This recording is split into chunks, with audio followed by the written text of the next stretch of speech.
Hej, jeg vil nu fortælle og vise, hvordan karjoflisen kan konstrueres i GeoGebra.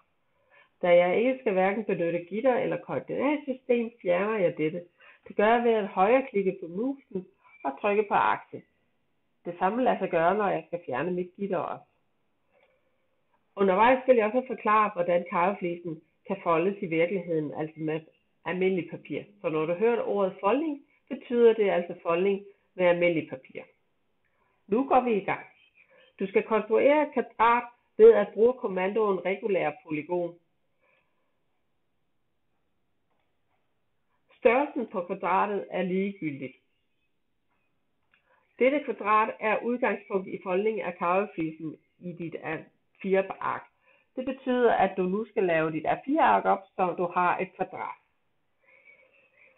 Det næste du skal gøre er at tegne et linjestykke mellem punkterne A og C. Brug kommandoen linje og tryk på punkterne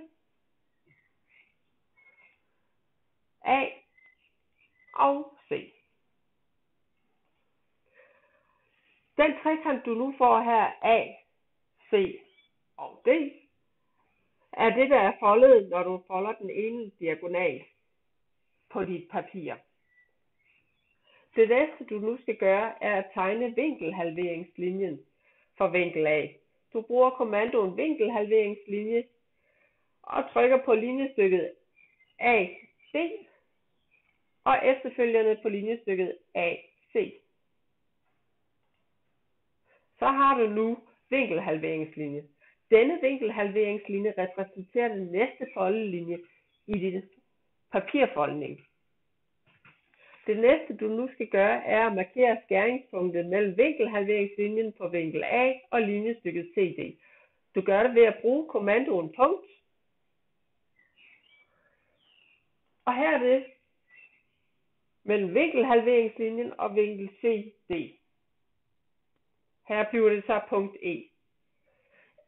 Herefter skal du tegne midtnormalen til linjen AE. Ved at markere punktet A og punktet E, så tegnes midtnormalen. Denne midtnormal repræsenterer den tredje foldelinje i dit papirfoldning. Det næste du skal gøre er at markere skæringspunktet mellem midtnormalen M og linjestykket AC. Det gør du ved at trykke på brug kommandoen punkt og gå ned og trykke på selve punktet. Her er det så punkt F. Tegn efterfølgende midtnormalen til linjestykket CF, som du gjorde før ved at gå op og bruge kommandoen midtnormal og tryk på punktet F og på punktet C. Denne midtnormal repræsenterer så den sidste foldning i dit stykke papir. Nu skal du indsætte skæringspunktet mellem midtnormalen N og linjestykket AC. Du går op og trykker punkt og går ned og trykker på det. Ja. Det næste man skal gøre er nu at indsætte skæringspunktet mellem midtnormalen M og linjestykket AC. Her er det så punkt H. Så er din karjoflise nu mellem skæringspunkterne H, F, G, E og polygonet punkt D. Og polygonet repræsenterer så også den færdigfoldede karjoflise i din papirfoldning. Du kan finde ud af, om den er dynamisk ved at gå op og trykke på dynamisk, ved at flytte tegnearket og trække i et af punkterne, så vil alle dine linjer følge med dig hele tiden. Det betyder, at den er dynamisk. Tak fordi du gad at lytte. God dag.